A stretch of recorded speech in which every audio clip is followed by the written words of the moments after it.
Footpath पर दुकान लगाने वालों के खिलाफ इंदौर के राजवाड़ा क्षेत्र के करीब 13 व्यापारी के संगठन एकजुटता के साथ इन दुकानदारों के विरोध में है। जहां क्लॉथ मार्केट स्थित संगठन कार्यालय पर प्रेस वार्ता कर व्यापारियों ने प्रशासन से कार्यवाही की मांग की।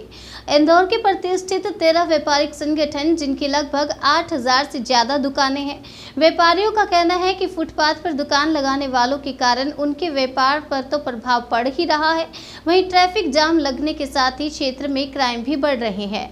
क्लॉथ मार्केट स्थित महाराजा तुकोजी राव व्यापारिक संगठन के कार्यालय पर शहर Tukoji Rao cloth market association, retail garment संगठन, इंदौर सराफा सोना चांदी जवाहरात संगठन, बर्तन बाजार व्यापारी संघ, पिपली बाजार व्यापारी संघ, सुभाष चौक व्यापारी संघ सहित अन्य व्यापारिक संगठन के लोगों ने प्रेस वार्ता कर कहा कि लंबे समय से फुटपाथ पर दुकान लगाने वालों के कारण उन्हें कई तरह की परेशानियों का सामना करना पड़ रहा है।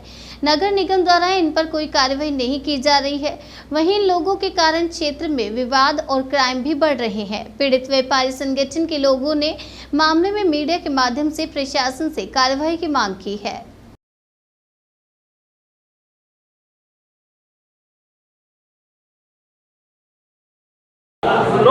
सर, व्यापारिक एसोसिएशन के लोग आज फिर एकत्रित हुए हैं यहाँ पर, किस तरह की समस्याएं हैं और क्या? राजवाड़ा से कपड़ा मार्केट तक 13 व्यापारी एसोसिएशन आज यहाँ एकत्रित हुए हैं। जब ये व्यापारी के सिर के ऊपर से जब बातें जाने लगी, उसके बाद सब संगठित हुए हैं पुनः एक बार। आज व्यापार की पोजीशन ये हो गई कि हर व्यापारी अपनी रोजी रोटी से मोहताज होने की परिस्थिति में खड़ा है। सरकार के कोई भी नियम हो, हम नहीं चाहते कि सरकार कभी भी जो है किसी गरीब के पेट पे लात मारने की हमारी मंशा नहीं थी, मगर जब अति होने लगी है, जब हम व्यापारी जागरूक हुए हैं। आज हमारी करोड़ों रुपए दुकानें हैं, हम टैक्स भर रहे हैं, हम गवर्नमेंट का सारा व्यापारी टैक्स भर रहे हैं, दुकानों का टैक्स भर रहे हैं, उसके बावजूद भी हमसे भारी ठेला गुमटी वाले हो रहे हैं।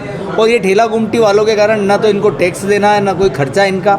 ये हमारी दुकान के बाहर और आगे खड़े होकर ये व्यापार करते हैं, जिससे हमारा व्यापार प्रभावित होता जा रहा है। एवं साथ में कुछ असामाजिक तत्व जो कि रजिस्टर्ड दलाल के रूप में नहीं है, वो दलाली के रूप में इस कपड़ा मार्केट में, सराफा में, शीतला माता बाज़ार में घूमते हैं। और कुछ दुकानदारों ने मिलके उनको कुछ वो 1-2-4% दुकानदार ऐसे हैं जो इनको एक लिमिट से ज़्यादा, जितना हम कमाते नहीं हैं उससे ज़्यादा वो दुकानदार इनको दलालियाँ देते हैं। और उसके कारण वो 100% है, जो दलाली 10 और 15% देगा वो 50-60% या नकली चीज़ पिनाएगा व्यापारी को। तो बाहर के व्यापारी उसके बाद में फिर वो उनके यहाँ से कपड़ा ले जाने के बाद इस मंडी में आने की इच्छा ही जाहिर नहीं करते हैं, जिससे हमारा व्यापार दिनों दिन कम होता जा रहा है। उससे त्रस्त होकर आज सब्जी मंडी का इतवारिया से हटाने के बाद में पूरी कपड़ा मार्केट के तीनों गेट के साइड नवीन चित्रा गली से लेके तो शीतला माता बाज़ार तक यहाँ तक सब्जी मंडी लगने लग गई। उससे आने जाने में सुबह 12 बजे तक तो व्यापारी अपनी दुकान के अंदर, मार्केट के अंदर ही प्रवेश नहीं कर सकता है। मुख्य द्वार कपड़ा मार्केट का जो 100 वर्ष से पुराना था, महात्मा गांधी द्वार, उसको जब स्मार्ट सिटी के नाम पर सरकार ने तोड़ दिया था, उस पर एक ऐसा अतिक्रमण आसपास हो गया कि हम द्वार बनाने की परिस्थिति में नहीं है। हमने कई बार नगर निगम को सूचना दी है कि या तो आप द्वार बनवा दीजिए, अन्यथा हम हमारे पैसे से द्वार बनवा लेते हैं, जिससे जो हमारी एक कपड़ा मार्केट सिक्योरिटी थी 7 दरवाजों से, उसका मुख्य द्वार ही अगर टूटा हुआ है तो हम लोग काफ़ी परेशान हैं उसके कारण। सर, आगे क्या करेंगे अब आप, क्योंकि स्थितियाँ तो काफ़ी गंभीर है, कई सारी समस्याएं उत्पन्न हो रही हैं। ये आपके माध्यम से हम चाहते हैं, एक्चुअल में देखो सबसे बड़ा मीडिया रहता है। मीडिया चाहे तो जनप्रतिनिधि हो या अधिकारी हो, सबको हिला सकता है। और हम चाहते हैं कि आप लोग हमारी आवाज़ को इनके तक पहुंचाएं, क्योंकि हमने अलग अलग रूप में जाके इनसे कई बार सबसे बात की है, हमें आश्वासन जरूर मिलता है, बाकी उस पर ऐसी कठिन कार्रवाई नहीं होती कि वो हमेशा के लिए ये चीज़ समाप्त हो। फुटपाथ बेचने की बात आ रही है, लाखों करोड़ में फुटपाथ बेचे जा रहे हैं। ये फुटपाथ बेचने की बात जो है ये कपड़ा मार्केट के अंदर नहीं है, बाकी शीतला माता बाजार और उधर की साइड के जो व्यापारी कह रहे हैं उनके यहाँ की ये परेशानी है। शुरुआत हो चुकी है और यहाँ पे भी अब शुरुआत हो चुकी है। कुछ लोगों ने चाय की दुकानें लगवा दी बाहर चढ़ाओ के, वहाँ पे कोई ने सेव परमल की दुकान लगवा दी अपने सामने। अभी शुरुआत हुई है। एक बात ये भी कही गई आपके द्वारा कि सरकार पैसा लुटा रही है दोनों हाथों से, लेकिन आप नहीं सुनी जा रही है। निश्चित रूप से स्मार्ट सिटी के नाम पे पैसा लुटाया खूब, और वापस से वो अतिक्रमण वहाँ का वहीं हो गया।